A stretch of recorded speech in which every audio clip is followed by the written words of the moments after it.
everyone. This is Mikey Garcia, World Champion, and you are listening to Boxing Ground Podcast. Hello, my name is Peter Fury, and you are listening to the Boxing Ground Podcast. Enjoy. Hello, this is Gary Spike O'Sullivan, and you're listening to the Boxing Ground Podcast. Enjoy. Well, welcome to episode 6 of the Boxing Ground Podcast. I am on the panel today, myself, Cameron, joined by Mike, and we will be joined by Scott at some point during the show. So we're going to have a little review of the weekend's fights that have happened worldwide, and obviously we're going to start with the main one, which was a welterweight clash with WBO welterweight champion Tim Bradley fighting Brandon Rios in a 9th round stoppage for Bradley at the Thomas Mack Center in Las Vegas. See, Mike, for me in this fight, I had Bradley winning a wide decision before the fight. I did not expect a stoppage from Bradley.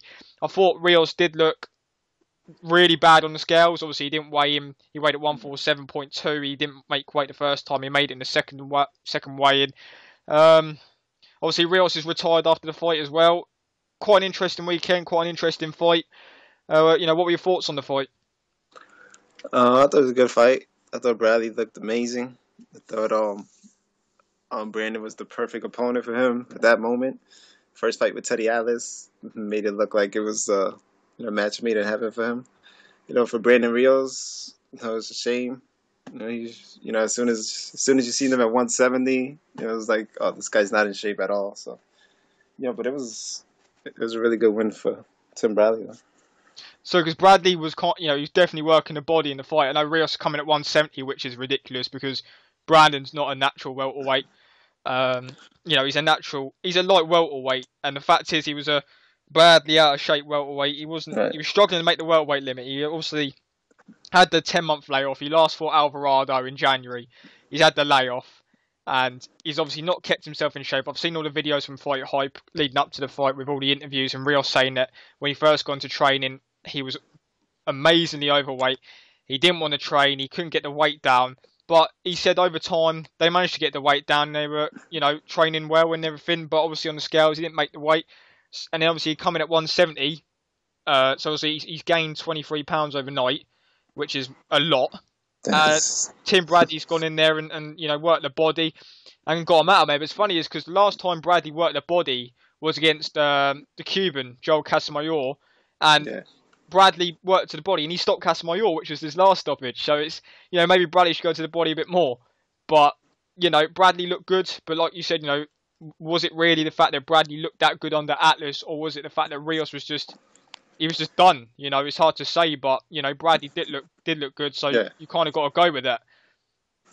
I think it's both. I think it's a little bit of both. More that Rios was just out of shape and the perfect opponent for him, but also because Bradley is good. He only lost once against Pacquiao, so he is that good to give Brandon Rios a beating like that. But the fact that Brandon Rios is just the type of fighter he is, pretty much that come forward fighter, plus he's out of shape, that was just a punching bag in front of him. There was no reason. I don't see any fight. Why would you even come to the fight at 170 pounds? For what? You're not going to be able to perform. I mean, I get it. I guess if they're going to put that much money in front of me, I'll probably do it too. Who knows? But yeah, it's just Bradley. Brandon was just the perfect opponent.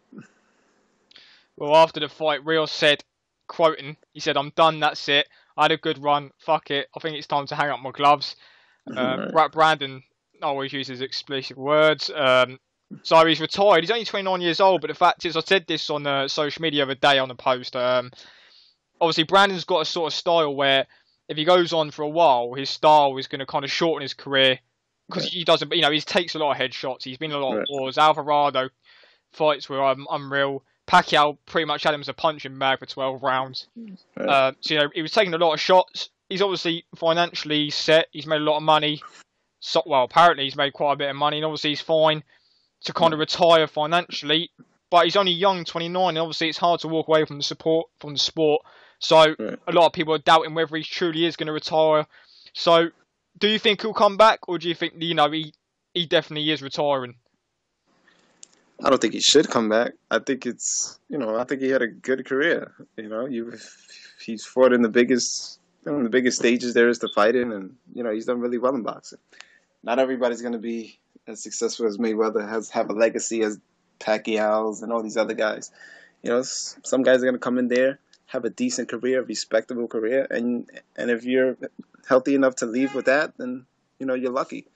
And I think for a guy like Brandon Rios, who just comes forward, takes those kind of shots, I think the plan for guys like that should be to retire early. Unless it's just going to wind up bad if he comes back. So I think it's a smart move for him to retire and stay retired, and just do something else with the rest of his life. Yeah, he says he wants to spend time with his family. He's going to still stay in the gyms and everything, but he wants to, spend more time with his family. See, I was looking earlier on Brandon Rios. Obviously, as an amateur, he had 230 wins to 35 losses, which is a very, very good amateur record. He was with Robert Garcia from the amateurs through his whole professional career. Obviously, he met him in the Olympic trials. But yeah, looking at his resume, he's only had losses to Mike Alvarado, Pacquiao, and Bradley. These aren't shameful losses. Obviously when he lost to Alvarado was, still, looking really good. This was a few years ago now. Pacquiao's just better all round. Pacquiao's a great fighter. Rios is a good fighter. And the loss against Bradley, he was just done. Mentally done. His body wasn't. He couldn't train properly. He didn't want to train properly. And obviously, he's kind of lost that drive and motivation. And once you lose that drive and motivation, it's just going to go downhill for you. And obviously, if he keeps on fighting, he's going to be seen as a gatekeeper. He's going to be seen as a good name for a young guy for them to get to that world stage. Right. And there's no point in him doing that because he knows how good he is. He's a world champion, and no world champion wants to sink to that level when they know how good they are. Right. Yeah, if he comes back, his body's just going to break down, and he's just not going to be able to perform. But those wins that he had, what was it? He lost to Bradley, he lost to Pacquiao, Alvarado, he lost to Alvarado. Those are all respectable. But who on his resume did he beat? Well, he's only beat Alvarado's his best win. Yeah, exactly. That's his best win. So he came short in his biggest fights. And, he's probably not satisfied with that. But the fact that you had the opportunity to do that, you're just not – Brandon's not capable of beating those guys at the end of the day. And, it's important for him to realize the kind of fighter he is. And if he keeps going forward, it's only going to get worse from this point. So I think he's made it as far as he possibly can with the skills that he had.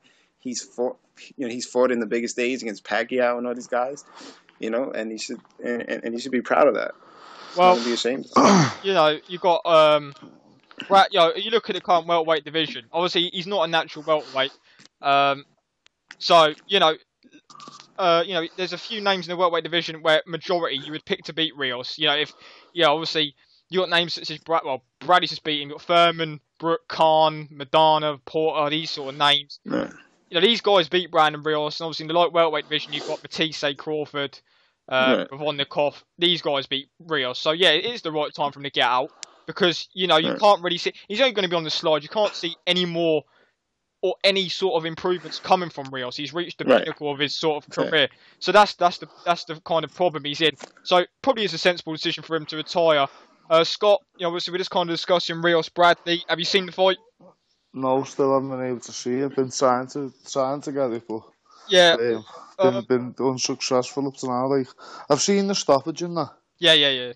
Well, basically Bradley. Obviously, we're discussing. If you haven't watched it, you can kind of get in this discussion. Bradley. A lot of people are saying, well, Bradley did look really good, but was that due to the fact that Rios was just done? It's hard. That's what I said to you yesterday when we were giving each other a bit of stick, wasn't it? I said, well, let's be honest, how much of a big victory is it, really? Well, but let's have it right. Okay, listen, he stopped Brandon Rios. No one else has come close to doing it. And, I didn't think of all people, Timothy Bradley would be the one to stop Brandon Rios. So we've got to give him credit there. Yeah, but we even never seen Brandon Rios this much out of shape in the fight either. That's the No, fact. exactly. That's the, Brandon Rios struggling to make welterweight. I mean, he's he not was a welterweight. he was a lightweight. He was a lightweight not too long ago. Exactly. So why is he struggling to make welterweight all of a sudden? Well, I've seen. It just shows you that I think it just shows that his commitment's gone. Come on, if the guy was killing himself to make lightweight and became a champion when he had the hunger, I thought he was a brilliant fighter then. I think since he's had the Pacquiao fight, especially, you know, maybe the money he got for that just. He's content with that. I don't know. He hasn't got that same hunger though that he had when he was at 135 pound. Well, you know, I was watching the videos up until the build up, and they were doing the train. They were doing the videos, the training videos. You know, Robert Garcia and Brandon, a lot. You know, Brandon's when he first come into the training after the layoff, he was talking, contemplating retiring. He even said that after the fight. It was obvious that Brandon, his head wasn't all there. Did he turn up for the payday? Probably, but no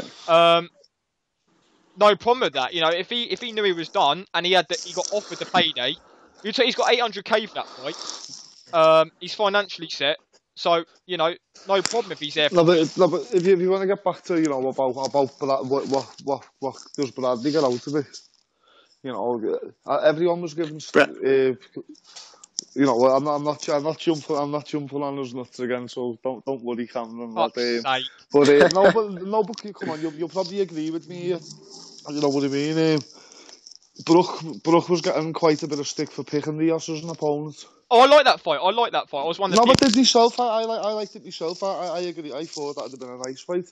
But you know, people were giving him a lot of stick, saying it's an easy fight, and that. It would have been. And then Bradley beats him, all right, in good fashion. And now everyone's saying he's the man to beat him. Well, I think that's a bit premature, to be honest with you. But Bradley's a very solid contender in that division.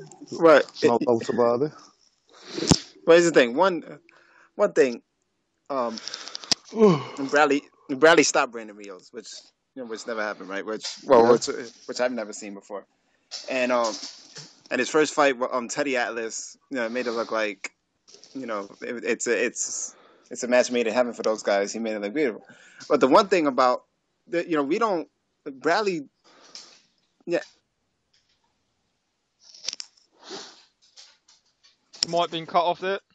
I think he has, yeah. I can't hear him now.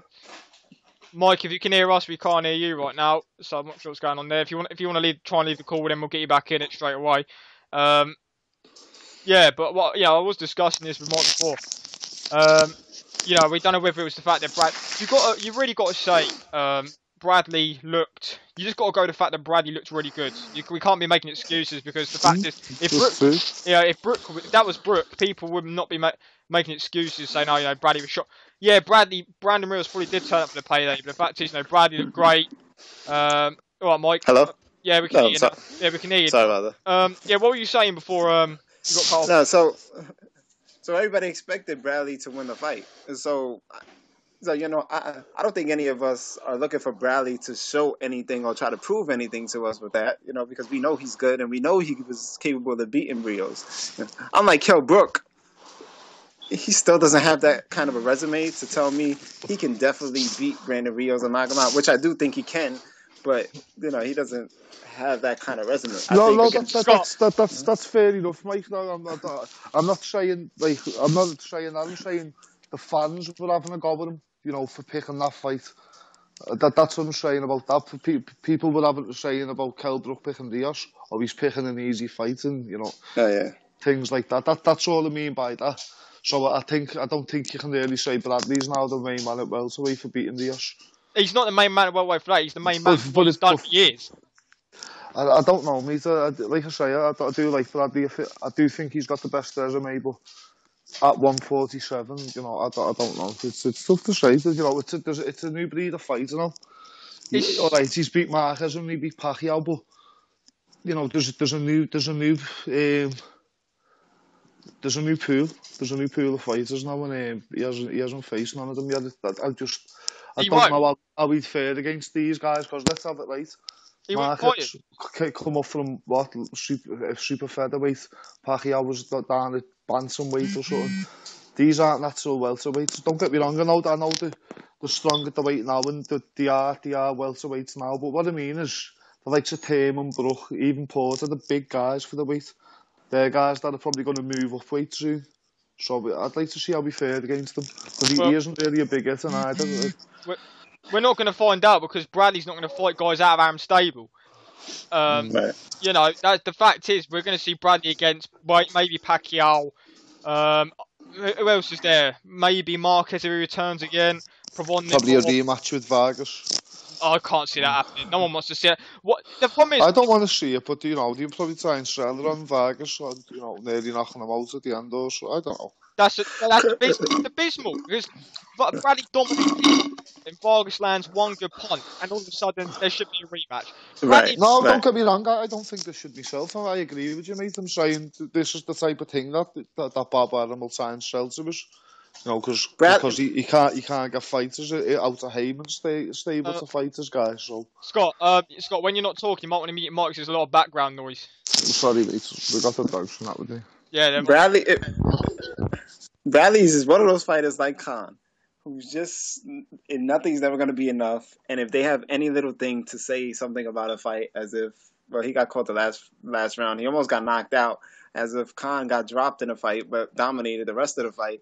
Or whatever, he's never going to get full credit, and if he does, he has to bust his ass to get it, and they go through the same process. Well, I was looking at Bradley's, what I base it on, obviously, I can understand what Scott's saying, because he reckons Brook is definitely going to end up being the man who's going to be the man who's going to beat everybody. I can understand why he's saying that, but what I'm basing the man off, and the man at 147 is, what they've done. So you look at the resumes, you look at the people they beat. Yeah, well, but for me though, the man at 147 for what they've done is Pacquiao.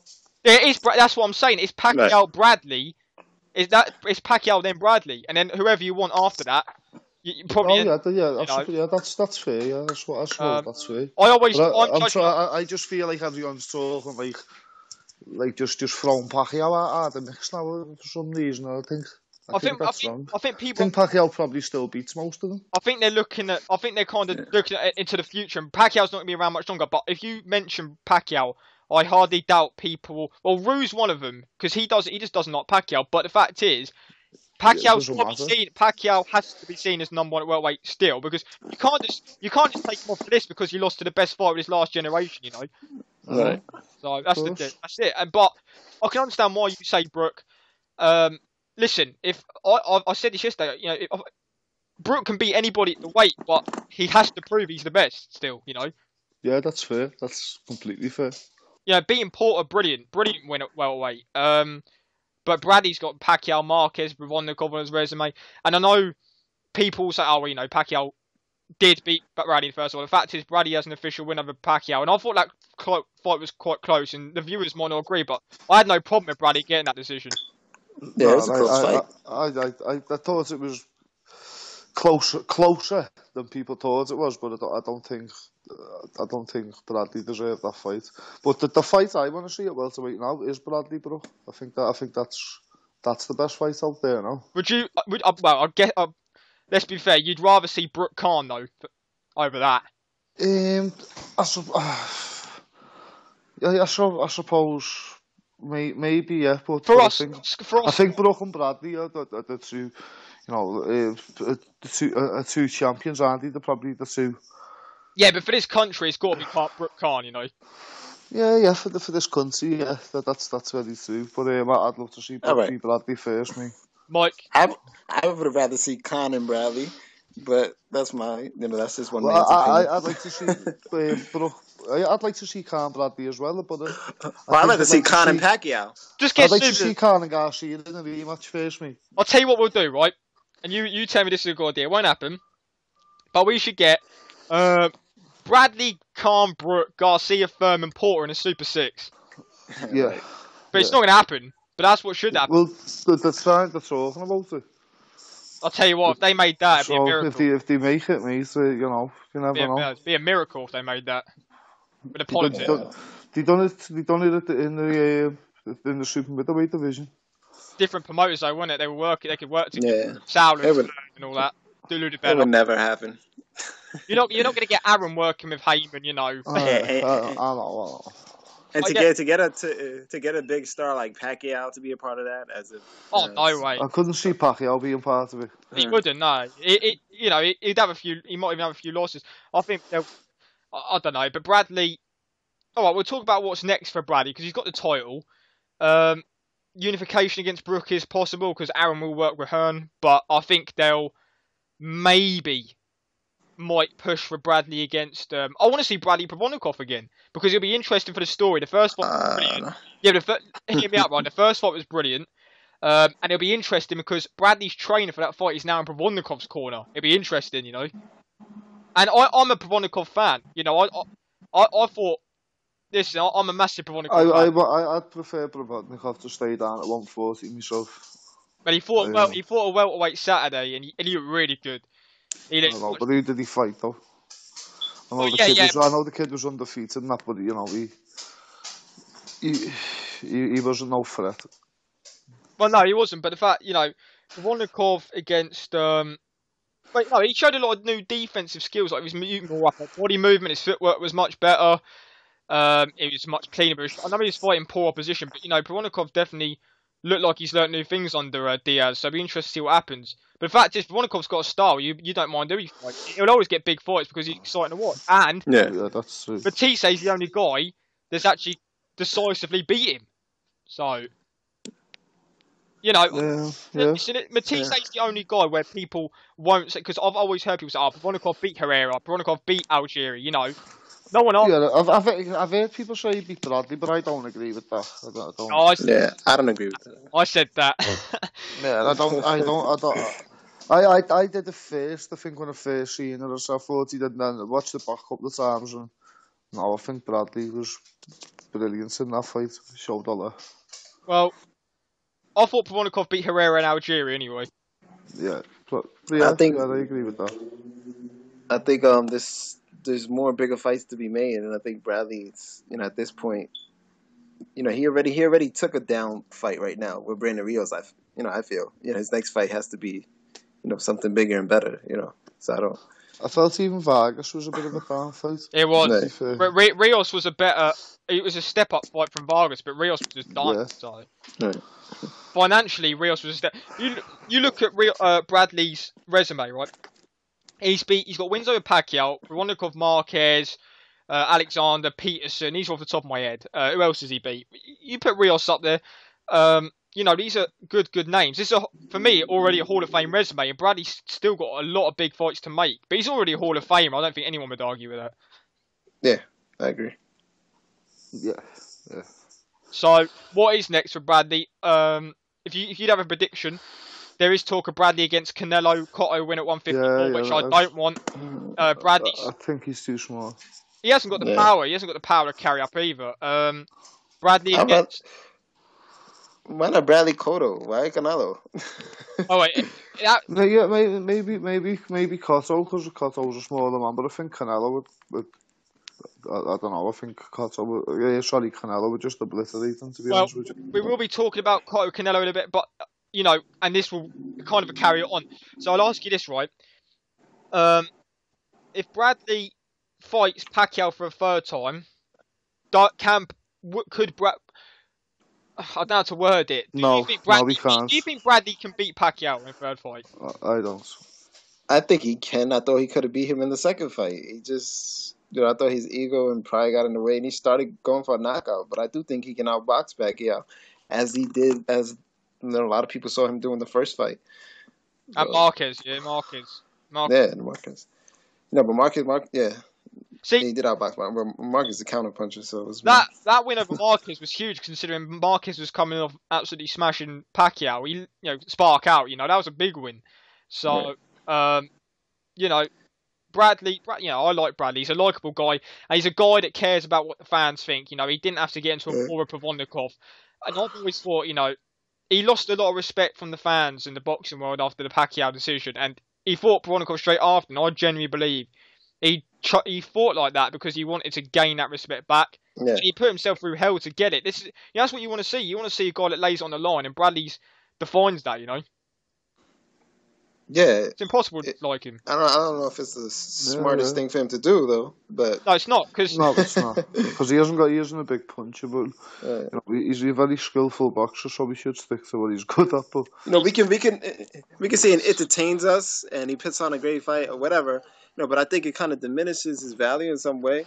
In some way, it does because he put on a good fight, but now it's like Bradley had trouble with Proranikov.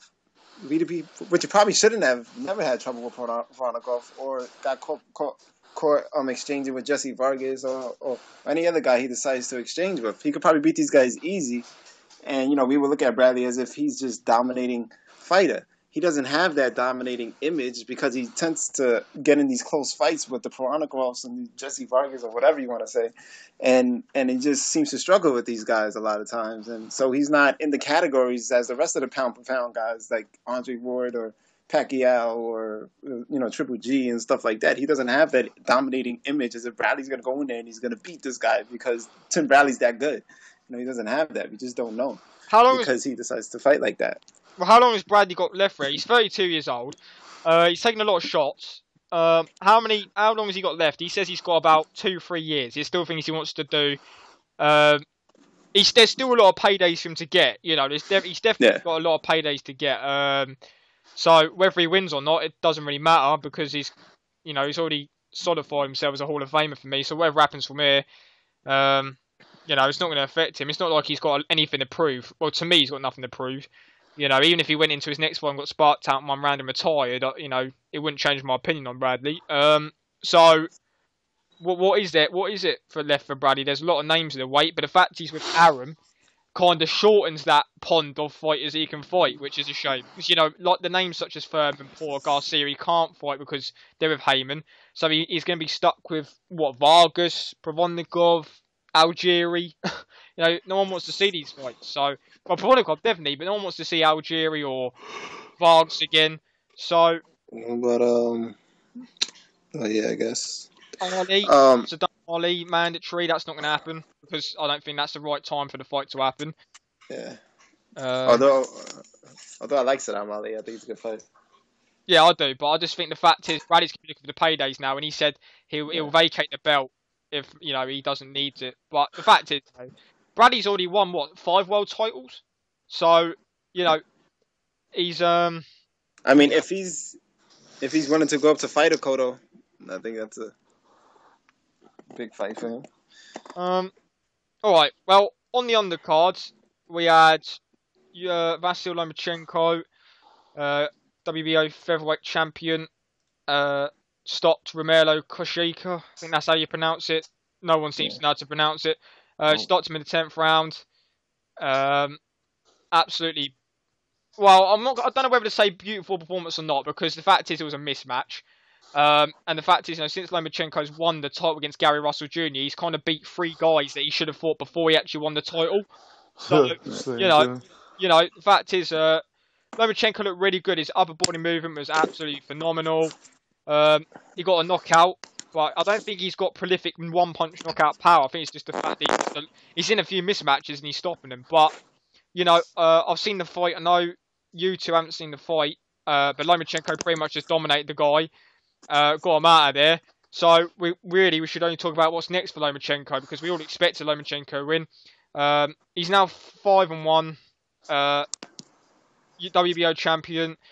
He's with Arum, and the only fights that can happen realistically are Walters at 126, Rigondeaux if he moves up. Who else is there? Or fighting Gamboa at 130, and Salido. He's also been looking for a Salido rematch 130. So I'll ask you first, Mike. They go. If there was a fight, Mike, that you would love to see Lomachenko fight next, who would the name be that you'd put him in against? Well, of course, Rigondeaux is the number one choice. It's always the number one choice. But Gamboa would be a really good fight. That would be awesome to see as well. So, if he fights, Salido, I guess if he wants to do that, but the rest of his career can go fine without fighting Salido, and I don't think nobody would care. And Walters would also be good. So those are good fights for him, though. Any of those. Scott. Yeah, I'd like to see him face Rigo next. Then Walters in a unification. Then Salido in a rematch. And then Gambara. Yeah, a Walters unification would help if Walters still had the belt, mate. Oh, yeah, he's been stripped, hasn't Yeah, he lost on the scales, didn't he, against Mariaga? That's right, sorry. But it's still a great fight, you know, that doesn't need you to... Yeah, you know, he doesn't need the title. I think really that'd be for the unofficial lineal title, wouldn't it? Oh, it would be for the lineal title. Would you agree with that? It would be for the lineal title, they said it, but it's just the fact they're the top two guys that choose the best of the weight. That's Lomachenko. Yeah, of course, Rigondeaux is the number one fight I want to see for the purists, but if I'm being realistic, I think he'll fight. There's talk of Donaire. I don't think that will happen. I think Gambara fight will happen. I think.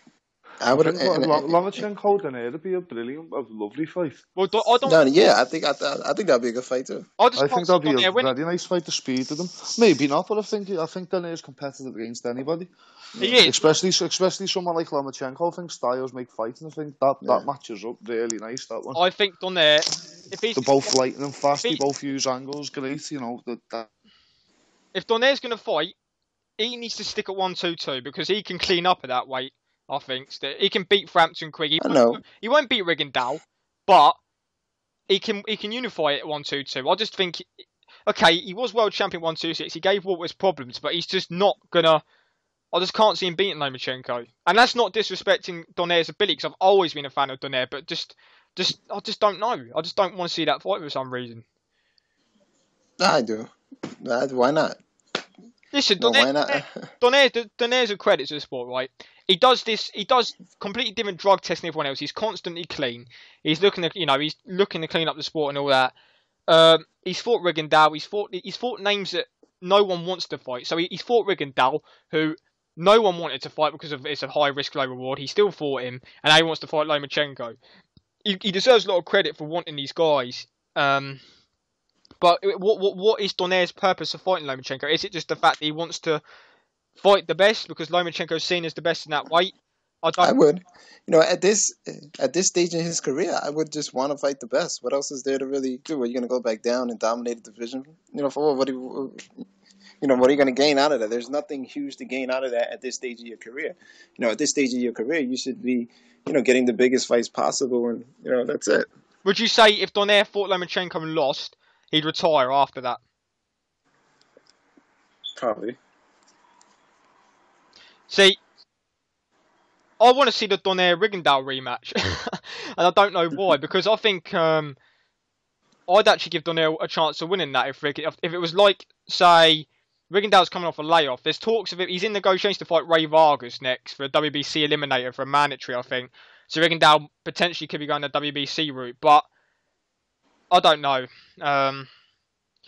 Lomachenko, he wants Salido at 130. He wants that rematch. He wants to avenge that loss.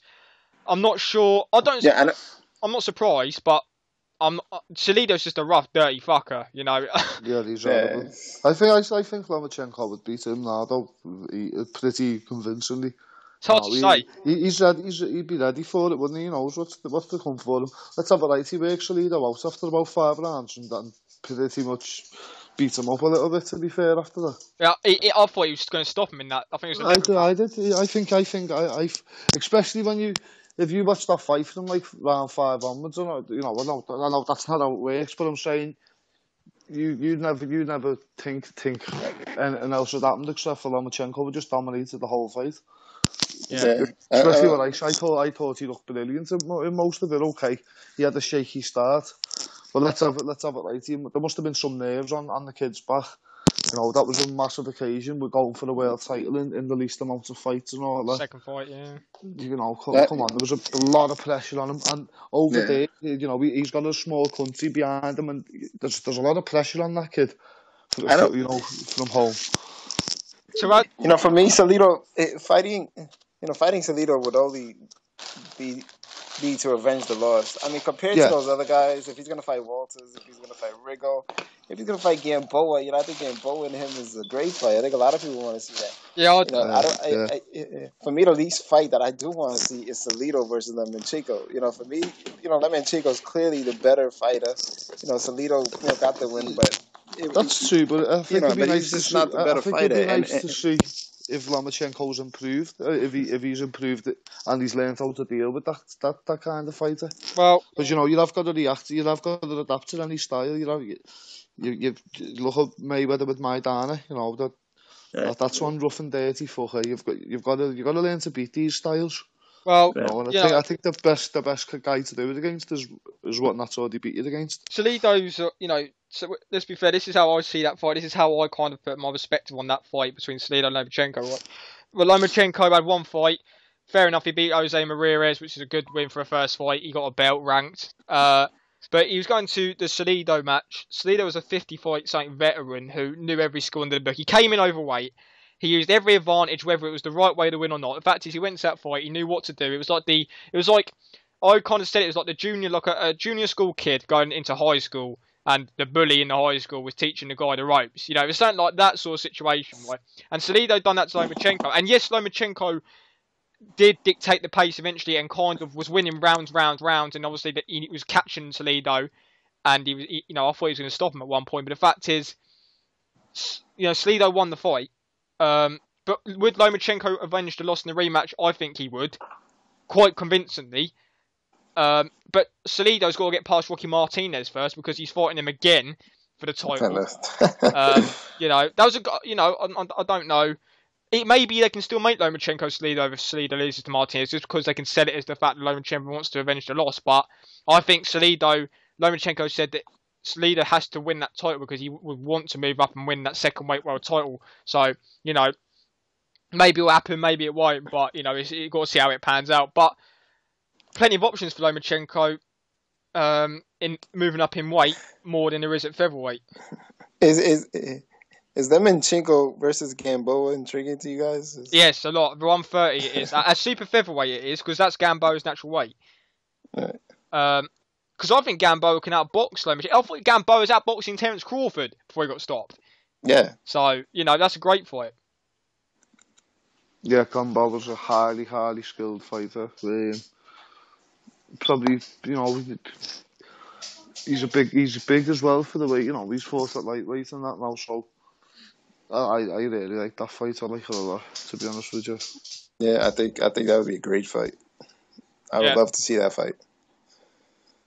Risky fight, but you've got to take risks if you want to do what this guy's done, and which he's already done in the amateurs and things like that. He's won Olympic gold in 2 weight classes, in consecutive Olympics. So he's used to doing things like this. I think he's capable. I think Lomachenko. Go on, Mike.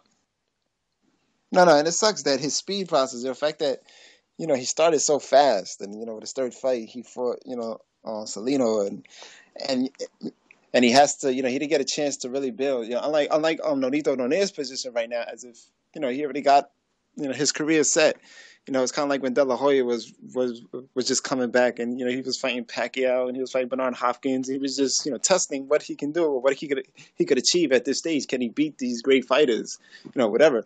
And that's the stage where I think this guy what's his name, Donaire is at right now and should be. Unlike Lomachenko, in his third fight he doesn't really have many fights, and he's like. He got these guys knocking on his door, but he didn't really get to experience and all of these tests where he's just going to go straight into these guys. And experience can still be a big factor when you're going to fight Gamboas and all these guys. I want to ask a question, touching up on what you were saying, Mike. Because I thought about this earlier on, right? Lomachenko, he beat Russell. No, sorry, he lost to Salido, beat Russell. But since he's beat Russell, he's kind of been going backwards in terms of opposition. But do you think that the Salido loss gave him a wake-up call in Aram and kind of saying, listen, Lomachenko's still got a lot to learn in the professional game. Yes, he was a decorated amateur, but they seem to be taking a softer way with him. Maybe it was a wake-up call, I don't know about that. Who's as good as Russell in the division? Yeah, that's what I'm saying. Who isn't a world champion? Yeah, but that's what I'm saying. They're saying, well, he's got the title, and now they're going to let him learn a bit more against soft opposition. Now he's won the title. They had. No, well, at the same time, are these other world champions just going to accept? Oh yeah, let's do the unification with Lomachenko. He can't fight. He can't. Yeah, I know he's looking for him. Do you know what I'm saying? He wanted Walters. I think the Walters fight would have happened if he actually made weight against Mariaga and kept the belt. That fight would have happened. But the fact is, Walters didn't make weight, and now there's no Lomachenko's like, oh, well, there's no worth in that fight now because he hasn't got a belt. So what's the point in fighting? Fair enough, but that fight's still got a lot of credibility because Walters is seen as, in some, especially Rue, who's on our podcast, he thinks Walters is the best of the weight. Some people regard Walters as the best in the weight. So get that fight made, get the your belt on the line, and let's see who's the best of the weight. Now, there's a lot of credential and credibility to the winner who wins that fight because that is a great fighter style. As Walters has got that punch where he can spark out anybody at the weight. He's a huge guy as well. He can move up to probably, 140? And Lomachenko can probably move up to lightweight or 140 at some point. He's a big guy. I want to see that fight. I want to see the Rigondeaux fight. I want to see the Gamboa fight. I want to see this Walters fight. But are we going to see him? That's the thing, you know. Probably not. I think we will, but it won't be next. Get the Rigondeaux fight made. Rigondeaux needs to say this right. Rigondeaux's got no belts. He's got no holding ground. He's got no investing network. He's got no big promoter. He's got no any financial backing at all. He's from Cuba. No. He's a Cuban. So, what's he got 1-2-2? What he's at a stage now where he's got times running now. He's got the layoff. He needs to say, right, does he say, fuck it, I'm going to move up to 1-2-6. I may be out my depth in sort of size, but these are the paydays, Lomachenko, Walters. Rigondeaux has to say that, and he has to fight Lomachenko because he's got nowhere else to go. I don't know what you think about that, but what has Rigo got to go at? Because none of these guys at 1-2-2 are going to fight him, are they? Frampton Quigg aren't going to fight him. Yeah. No, they're shit in it. Yeah. So Lomachenko, get the fight made. Yeah, I think he should. Rigo should definitely should. There's nothing else. I mean, clearly everybody else is saying they can move on just fine without fighting Rigondeaux. So, Rigondeaux just needs to suck in his pride a little bit and just, take it. But Listen, he'll get a lot of credit. I'll give him credit if he moved up and even lost Lomachenko or what was. The fact is he stepped up, Right. We all know how good he is. A loss isn't going to make us think, oh, well, he wasn't good anyway. We know how. Oh yeah, just because if he lost to anyone, well, not anyone, any of the top guys of featherweight, I wouldn't think, Quigg or Frampton would beat him because of that. No chance. No. I think Rigondeaux wipes the floor with everyone at 1-2-2. Maybe Donaire could, I don't know. It depends how much Rigondeaux. I think he's probably. I think he half ruined, doesn't he? I think Donaire, if you take Rigondeaux out... I don't think Donaire's ever been the same since. If you take Rigondeaux out the division, I think Donaire's the cream of the pot. I reckon Donaire beats Frampton and Quigg. I don't know, at this stage. If that Donaire Lomachenko fight is a real possibility, I see that fight happening before any other fight. I reckon, it wouldn't surprise me that because Aaron's like, Donaire signed the contract the other day, it was a year extension, and Donaire said, the one fight I want you to make is Lomachenko fight. So maybe it will happen because that's a good financial fight. And obviously if Donaire, Lomachenko being Donaire elevates his stock, Yeah. And I think it's a smart move, for Lomachenko.